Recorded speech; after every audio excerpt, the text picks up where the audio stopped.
The text came through while I was standing outside the auditorium, staring at 3 empty seats in the front row.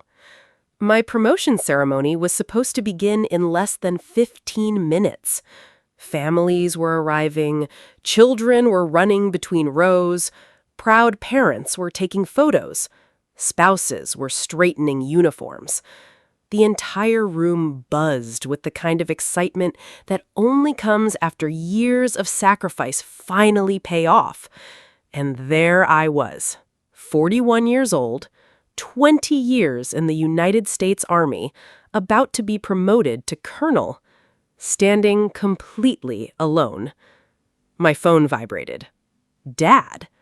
For a split second, I felt relief. Maybe they were lost. Maybe traffic was worse than expected. Maybe they were parking. Maybe, just maybe, this time would be different. I opened the message. "Sorry, son. Your sister really needs us today." That was it. No congratulations, no good luck, no explanation. Just those 8 words. I stared at the screen while conversations echoed around me. Then another text arrived. "We'll celebrate another time." Another time. The same phrase I'd heard my entire life. When he missed my high school graduation, when he skipped my first military ceremony, when he forgot my birthday during deployment, when he canceled plans because Ashley had another emergency. Always another time. Always Ashley. Never today. I looked back toward the auditorium. The 3 reserved seats remained empty, and for the first time in years, something inside me stopped hoping. Because the truth was simple. My father hadn't forgotten. He had chosen, and somewhere across town, he was celebrating my sister's birthday party, while I stood alone on the biggest day of my career. What none of them knew was that before the day was over, a 4-star general would step to the podium, call my name in front of hundreds of people, and force my father to see the son he had ignored for 20 years. My name is Michael Harrison, and this is the story of how my father skipped my promotion ceremony for my sister's party and spent the next year regretting it. People assume favoritism is obvious. They imagine cruel parents openly picking one child over another. Real life isn't usually like that. In real life, favoritism hides behind excuses. Your sister needs more support. Your sister's struggling. Your sister is sensitive. Your sister didn't mean it. My younger sister, Ashley, built her entire life around those excuses. She was beautiful, charismatic, funny when she wanted to be, the kind of person who could walk into a room and instantly become the center of attention. People loved Ashley. My father adored her. Meanwhile, I was dependable. The dependable child never gets celebrated. He gets used. By the time I was 18, I already understood the rules. Ashley got attention. I got responsibility. Ashley made mistakes. I cleaned them up. At first, I thought things would change when I joined the Army. I was wrong. The first time I realized my father loved Ashley differently, I was 11 years old. She had crashed her bicycle into Mrs. Thompson's mailbox. Not accidentally, on purpose, because she thought it would be funny. Dad spent the entire afternoon defending her. "She's just a kid. She didn't mean any harm. Don't be so hard on her." 3 days later, I accidentally broke a garden hose while mowing the lawn. Dad grounded me for 2 weeks. At 11 years old, I didn't understand. At 41, I understood perfectly. Ashley was protected. I was expected. And that difference followed us into adulthood. By the time I graduated high school, Ashley was already developing a reputation for creating chaos and somehow escaping responsibility. She switched colleges twice, quit 3 different jobs, moved in with boyfriends, moved out again, borrowed money, lost money, asked for more money. Yet somehow every family conversation revolved around helping Ashley get back on her feet again and again and again. Meanwhile, I joined the Army. Basic training was harder than anything I'd experienced before. The physical exhaustion didn't bother me. The loneliness did. For the first time in my life, I was completely on my own. No family, no friends, no safety net. Just discipline and determination. Ironically, that turned out to be the best thing that ever happened to me, because the Army rewarded things my family never noticed. Hard work, reliability, accountability, leadership. The things that made me invisible at home suddenly mattered, and I thrived. By 25, I was leading soldiers. By 30, I was commanding operations. By 35, I had deployed multiple times and built a career I was genuinely proud of. But every trip home felt exactly the same. Ashley remained the center of the universe. I remained the emergency contact. Whenever something went wrong, Dad called me not because he missed me, because he needed something. One year it was a roof repair. Another year it was medical bills. Another year it was Ashley's car payment after she lost another job. I always helped, partly because I loved my family, partly because I kept believing appreciation would eventually follow sacrifice. It never did. The more dependable I became, the less visible I became. And nobody illustrated that better than Ashley. At 38, she still lived like consequences were optional. She spent money she didn't have, made promises she couldn't keep, and somehow always found someone else to clean up the mess. Usually my father, sometimes me, never herself. Then came the birthday party. The party that changed everything. 6 weeks before my promotion ceremony, Ashley called a family dinner. Dad sounded unusually excited. "Big news," he told me over the phone. "You should come." The dinner took place at one of the nicest restaurants in town. Ashley arrived 20 minutes late. Naturally. She walked in smiling like a celebrity entering an award show. Everyone immediately focused on her. My father stood to hug her. My mother complimented her dress. The waiters recognized her from previous visits. The entire room seemed to orbit around her. Then she announced her plan. "My birthday party is going to be huge this year." Dad grinned. "How huge?" Ashley pulled out photos. A country club, live music, professional catering, decorations, private event staff, the works. She was turning 39. You would have thought she was hosting the Super Bowl. Everyone laughed. Everyone celebrated. Then she mentioned the date. My promotion ceremony, the exact same Saturday. I felt my stomach tighten immediately. Ashley noticed, and for a brief moment, something flashed across her face. Not surprise, not confusion, recognition. She knew. She had known all along. "Wait," I said carefully. "That's the same day as my promotion ceremony." The table fell silent. Dad looked uncomfortable. Mom looked nervous. Ashley shrugged. "Oh, wow." The way she said it made my skin crawl. It wasn't genuine. Nothing about Ashley was genuine when attention was involved. Dad cleared his throat. "I'm sure people can attend both." "No," I said. "The ceremony is 3 hours away." Ashley took a sip of wine. Then she smiled, the kind of smile that appears right before someone pretends innocence.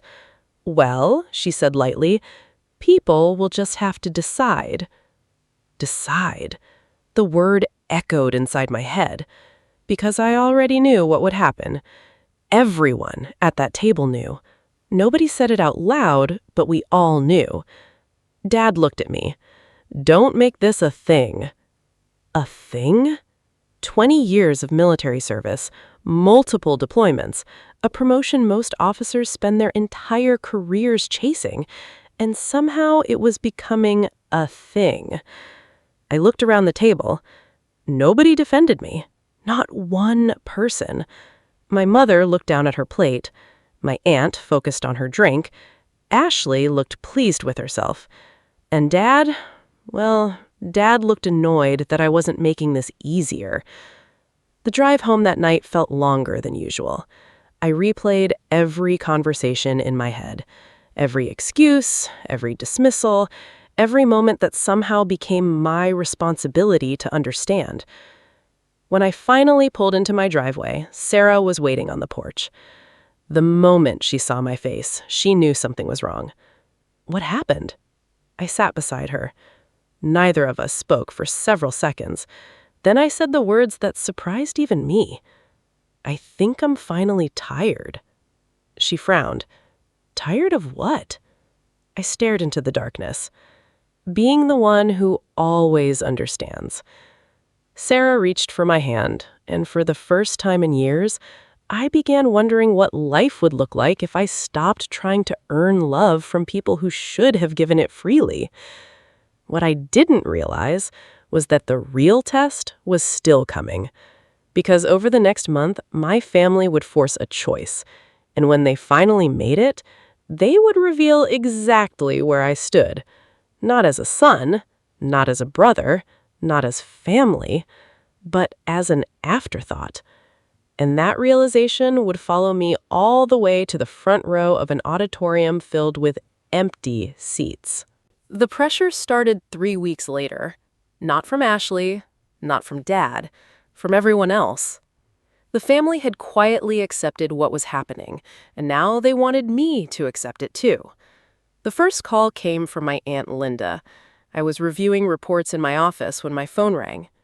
"Hey, sweetheart," she said warmly. That tone immediately put me on guard.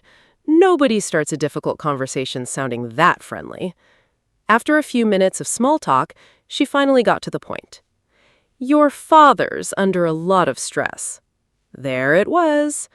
I leaned back in my chair. Okay. "And Ashley's birthday means a lot to him." I closed my eyes. "Does my promotion mean anything to him?" Silence. Not a long silence, just long enough. Long enough to answer the question without answering it. "Your sister needs support right now." The same sentence. Again. Always the same sentence. I thanked her politely and ended the call. Then came my cousin. Then my uncle. Then family friends. Every conversation followed the same script. Ashley's feelings, Ashley's celebration, Ashley's needs. Nobody asked how I felt. Nobody asked what the promotion meant. Nobody asked how many years I'd worked for it. Somewhere along the way, everyone had simply decided I would understand, because that's what Michael does. Michael understands. Michael sacrifices. Michael adjusts. Michael doesn't complain. By the second week, I had stopped answering most of the calls. And that's when Dad called. The call came late on a Thursday evening. Sarah was making dinner while I sat at the kitchen table paying bills. Dad didn't waste time. "People are feeling uncomfortable." I laughed quietly. "About what?"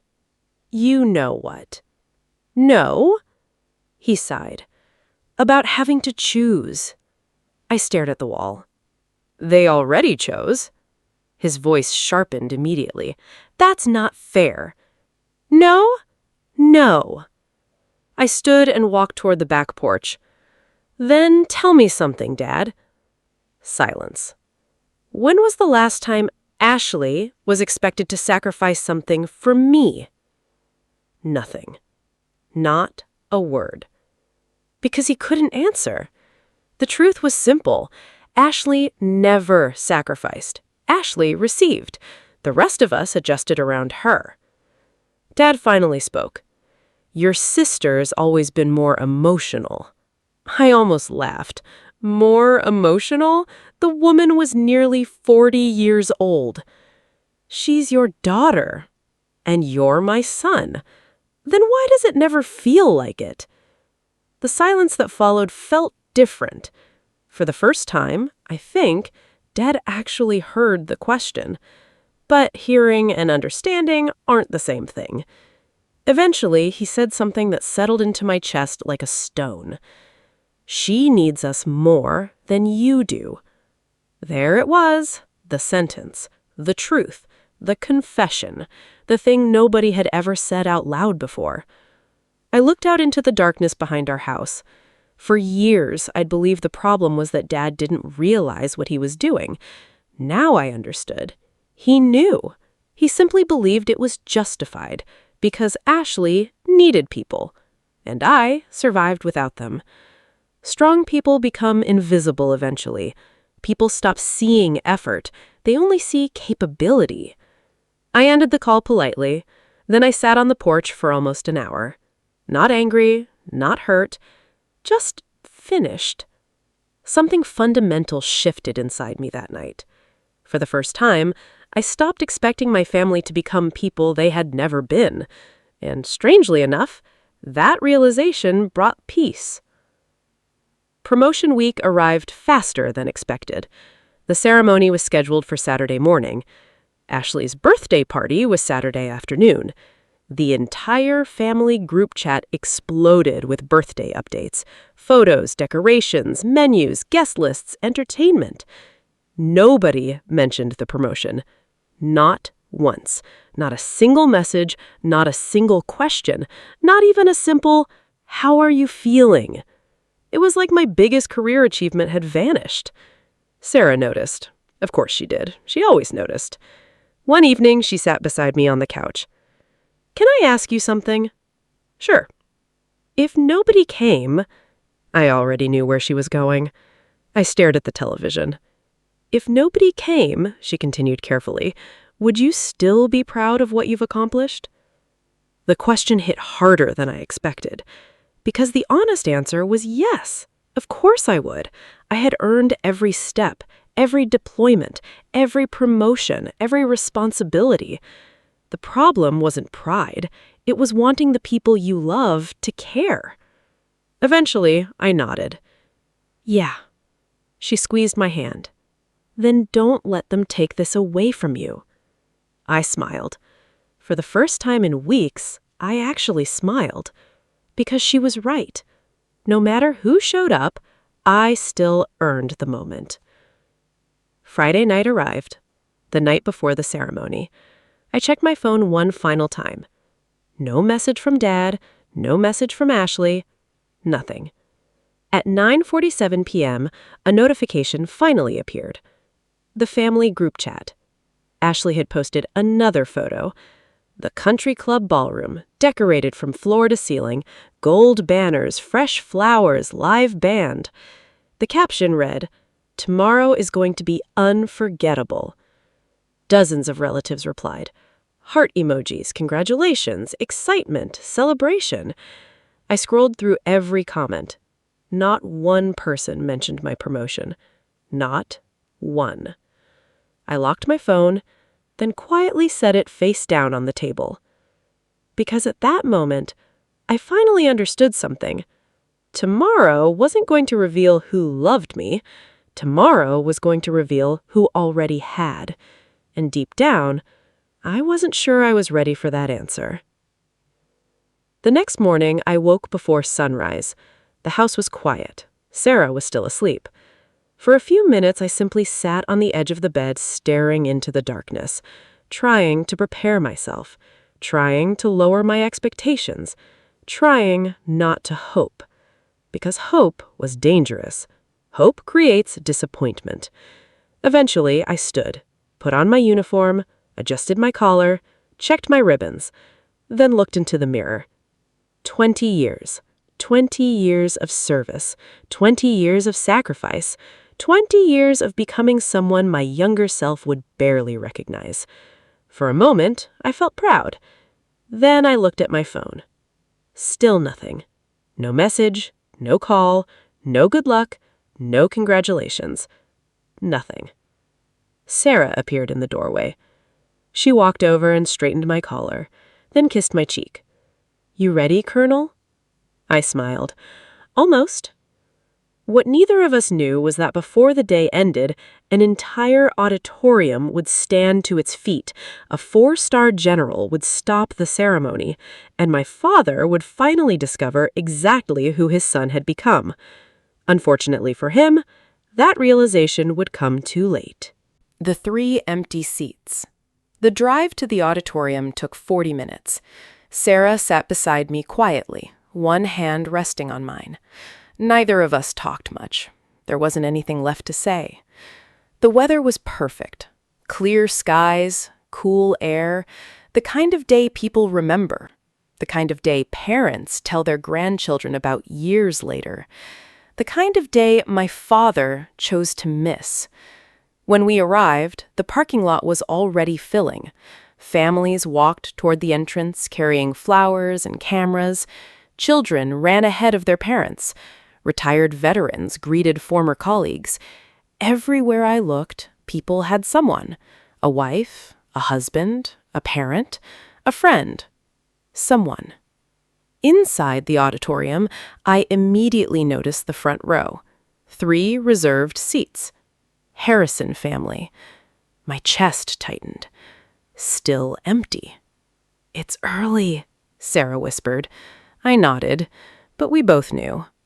At 8:45, they were empty. At 8:50, they were empty. At 8:55, they were empty. At 8:58, my phone buzzed. Dad. For a second, my heart betrayed me. I smiled. Maybe they were close. Maybe they'd made it. Maybe. The message opened. "Sorry, son. Ashley really needed us today." I stared at the words. Then another message appeared. "Try to understand." Try to understand? 20 years. 20 years of understanding. 20 years of compromise. 20 years of being the easy child, the strong child, the forgotten child. Then another notification appeared, this time from Ashley. A photo, a giant birthday banner, balloon arches, music, champagne, relatives smiling for the camera. My father standing beside her with his arm around her shoulders. The caption said, "Family comes first." Something inside me finally went silent. Not angry, not heartbroken. Finished. Completely finished. I slipped the phone into my pocket, then walked toward the stage. Alone. The general stops the ceremony. The ceremony began exactly at 9 a.m. The auditorium was packed. Hundreds of people, military families, senior officers, veterans, community leaders. The usual speeches came first. Recognition, announcements, formalities. Then my name appeared. The moderator stepped to the podium. "Ladies and gentlemen, please welcome Lieutenant Colonel Michael Harrison."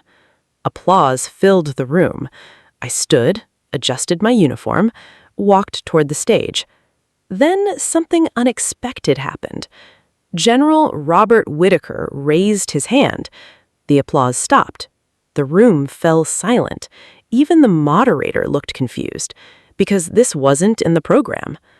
The general stood slowly. 4 stars shining beneath the lights. A man with 40 years of military service.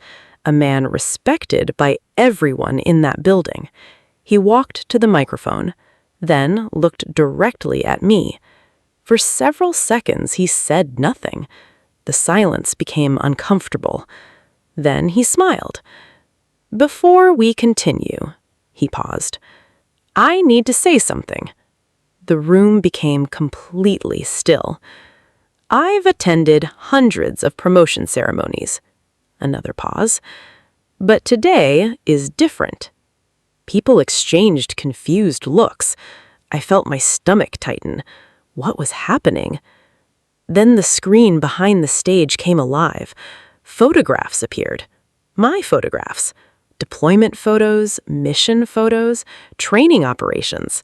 Images spanning 20 years. I stared in disbelief. The audience did too. The general continued. Most people see rank. Another photo appeared. They see medals. Another. They see uniforms. Another. But very few people see sacrifice. The room was silent. Then he looked toward the audience. 6 years ago, Colonel Harrison made a decision during an overseas evacuation operation. A photograph appeared, a military transport aircraft, smoke, chaos, personnel boarding under emergency conditions. I recognized it immediately, one of the worst nights of my career, a night I rarely discussed. The general continued. That decision saved more than 200 American lives. Murmurs spread through the room. Many had never heard the story. Most details had remained classified. He looked back toward me, then said words I'll never forget. Leadership isn't about power. Silence. It's about responsibility. Another pause. And this officer accepted responsibility when failure would have been easier. The room remained completely quiet. Then the general smiled. The Army is better because Michael Harrison wore the uniform. For a second, nobody moved. Then someone stood. Then another. Then another. Suddenly, the entire auditorium rose to its feet, a standing ovation. Hundreds of people, applauding, cheering, some crying. I stood frozen, unable to move, unable to speak. For 20 years, I'd chased approval from people who never saw me, and here stood an entire room full of strangers showing more pride in me than my own father ever had. The applause continued, and somewhere across town, my father was about to see it. The video. The ceremony ended shortly after noon. Photos, handshakes, congratulations, the usual celebration. I was speaking with a retired colonel when my phone exploded. Calls, messages, texts, dozens of them. My cousin Jake finally got through. "Dude, what happened? You went viral." I frowned. "What?" "The general's speech." My stomach dropped. Jake laughed nervously. "Somebody posted it online." By then, thousands of people had already shared it. Veterans, military pages, community groups, former soldiers I'd served with. The video spread really fast, really fast. Then Jake said something unexpected. "Your dad saw it." I closed my eyes. "What happened?" Long pause. The entire birthday party stopped. Apparently, one of Ashley's guests had recognized General Whitaker. They played the video, then played it again and again. People gathered around phones, watching, listening, learning. The room that ignored my promotion all morning suddenly couldn't stop talking about it. Then somebody asked the question. A simple question, a devastating question. If this was happening today, why weren't you there? Nobody answered. Not Dad, not Ashley, nobody. Because there was no answer, only the truth. And for the first time in years, everyone could see it. The phone call. Dad called 27 times. I didn't answer. Not immediately. The first voicemail arrived 30 minutes later. "Michael, call me." The second sounded worse. "Son, please." The third was almost recognizable. My father sounded shaken, old, broken. By evening, I finally answered. The second he heard my voice, he started talking. "Michael." Silence. Then, "I'm sorry." I leaned against the hotel balcony, watching the sunset, listening. For years, I'd imagined this moment, imagined what I'd say, how I'd react. Instead, I felt strangely calm. "Dad?" His voice cracked. "I didn't know." That almost made me laugh. Didn't know? How could he not know? The ceremonies, the deployments, the promotions, the sacrifices, the years. Yet somehow he'd never noticed. You never asked. Silence. Long silence. Then he whispered, "I saw what that general said." I stared at the horizon. Okay. I had no idea. There it was. The truth. My father didn't know me. Not really, because he spent so much time looking at Ashley, he never looked at me. The visit. 3 months later, Dad appeared at my front door. He looked older, smaller, tired. The confidence he'd carried my entire life seemed gone. We sat across from each other for nearly an hour before either of us spoke. Finally, he looked down at his hands. "I thought you didn't need me." There it was. The excuse. The misunderstanding.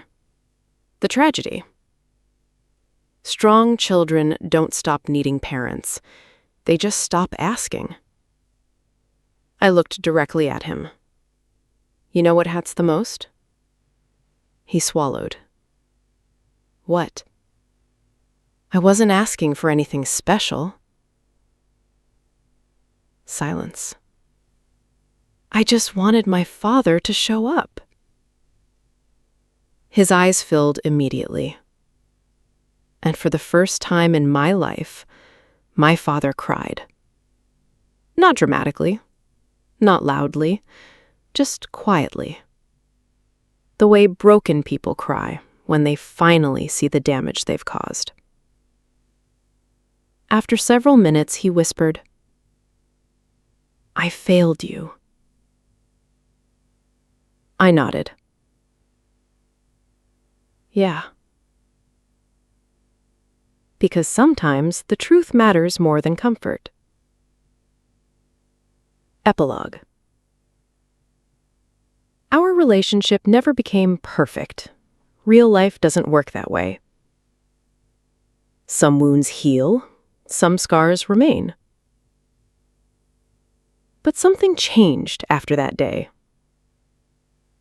Dad started calling, not because he needed something, because he wanted to talk. He started asking questions, listening, showing up, the things fathers are supposed to do. Years later, when I retired from the Army, he sat in the front row. Not because anyone reminded him, not because anyone pressured him, because he wanted to be there. After the ceremony, he hugged me. Longer than usual. Then he said something I'd spent decades waiting to hear. "I'm proud of you, son." The words arrived 20 years late, but they were real. And sometimes real is enough. As we walked toward the parking lot together, I looked back at the auditorium one final time. Then I realized something. The general hadn't changed my life. The promotion hadn't changed my life. The standing ovation hadn't changed my life. The moment my life changed was the moment I stopped chasing approval from people unwilling to give it. Because the truth is simple. Being strong does not mean being invisible. And being dependable does not mean being disposable. Sometimes the people who need appreciation the most are the ones who ask for it the least. And that's a lesson my father learned one empty seat too late.